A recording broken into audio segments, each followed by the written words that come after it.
The night of December 6, 2014, was cold and still in Courtland, Mississippi, a small, quiet town where everyone knew each other. But around 8:15 p.m., the silence was shattered by a call that sent waves of horror through the county. A young woman was found walking down Heron Road, engulfed in flames. Her arms were stretched out, her body covered in burns so severe that even her closest friends wouldn't have recognized her. When first responders arrived, the air smelled of gasoline and smoke.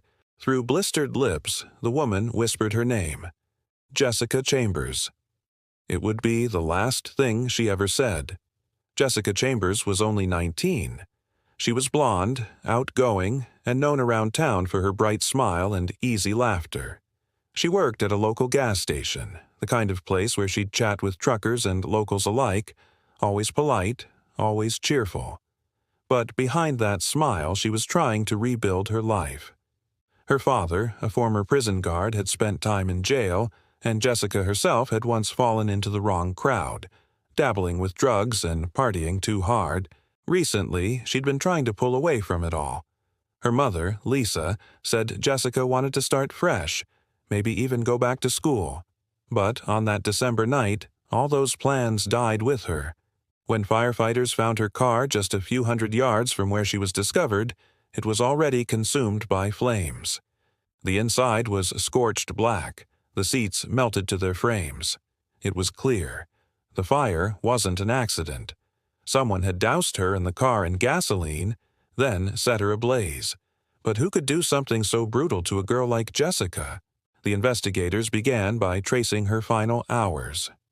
Security footage from a nearby convenience store showed Jessica around 6:30 p.m., dressed casually in sweatpants and a light jacket, buying gas and snacks. She looked calm, unbothered, talking on her phone. The clerk remembered her smiling as she walked out, saying she was going to meet someone. That was the last confirmed sighting before the fire. By 8:00 p.m., a passing motorist called 911 after seeing a car burning near Heron Road. When first responders reached her, Jessica was still alive, but barely. Her body was over 90% covered in burns. Medics asked her who had done this. They said she struggled to speak, her voice faint and broken, but she said something that sounded like Eric or Derek. It was all they had to go on. Within hours, Jessica was airlifted to a Memphis hospital, where she died the next morning. Investigators fanned out through Panola County, looking for anyone named Eric or Derek. It seemed like half the county had one of those names. The police questioned over 150 people, from Jessica's ex-boyfriends to friends, acquaintances, even people she'd barely spoken to. But no one stood out. No one had a solid motive. The pressure to find her killer grew fast. This was a small town, and everyone wanted justice. Detective Barry Thompson described it as one of the hardest cases he'd ever seen. It wasn't just a murder, he said. It was personal. Whoever did this wanted her to suffer. The crime scene told a violent story. Jessica's car keys were found thrown away from the car, her cell phone melted to the dashboard. Gasoline traces were found on both her body and the vehicle. But oddly, there were no clear fingerprints, no weapon, no obvious sign of struggle before the fire. The killer had planned carefully, or had just gotten lucky. The next big clue came from Jessica's phone records. Investigators noticed she'd been texting with someone she recently met, a man named Quentin Tellis. He was 27, from the same area, and had a criminal record for burglary and assault.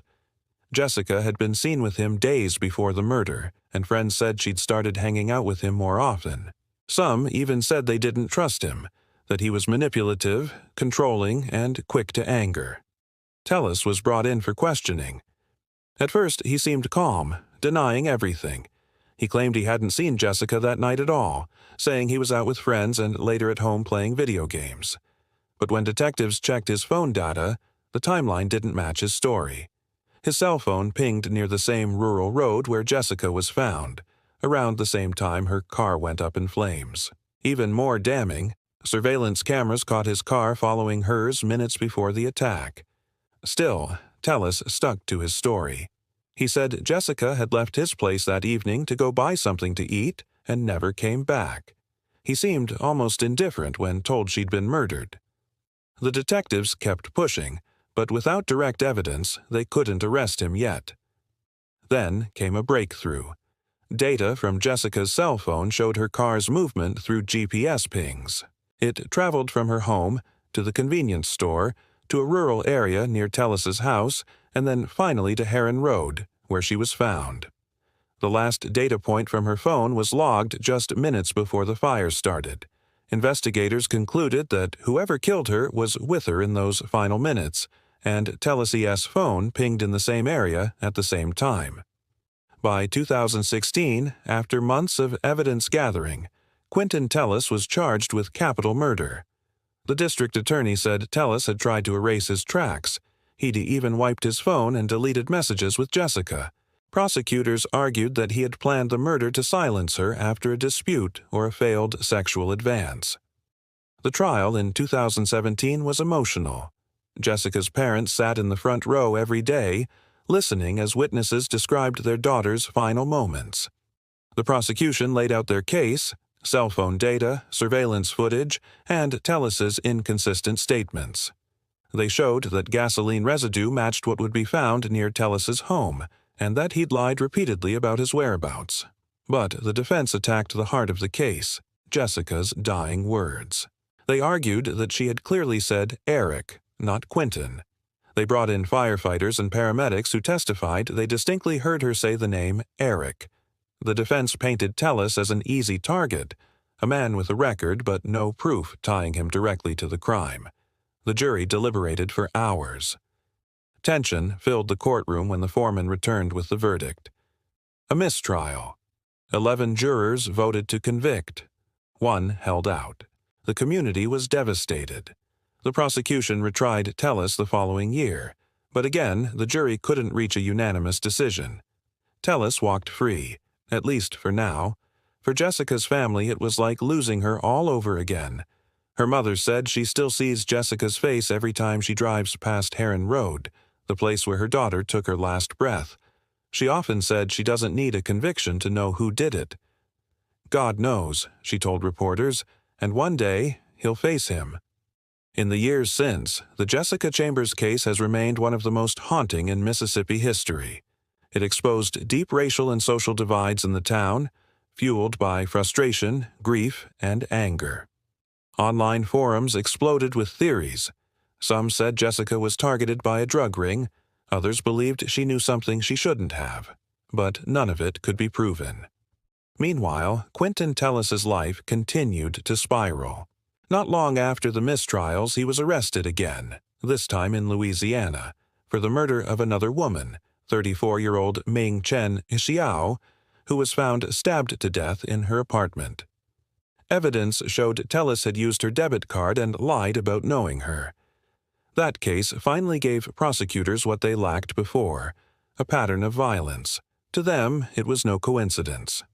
Back in Courtland, the road where Jessica was found remains quiet. The grass has grown over the burn marks, but locals say they still see scorch marks on the trees if you look close enough.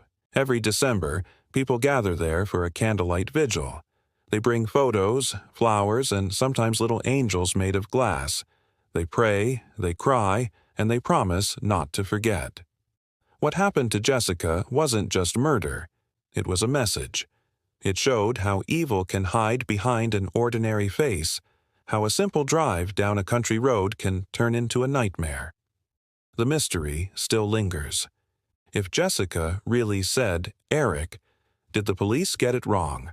Or was her voice so damaged by the fire that no one could understand her last plea for help? There's one thing everyone agrees on: Jessica fought to the very end. Even as her body burned, she stayed on her feet, trying to make it to safety.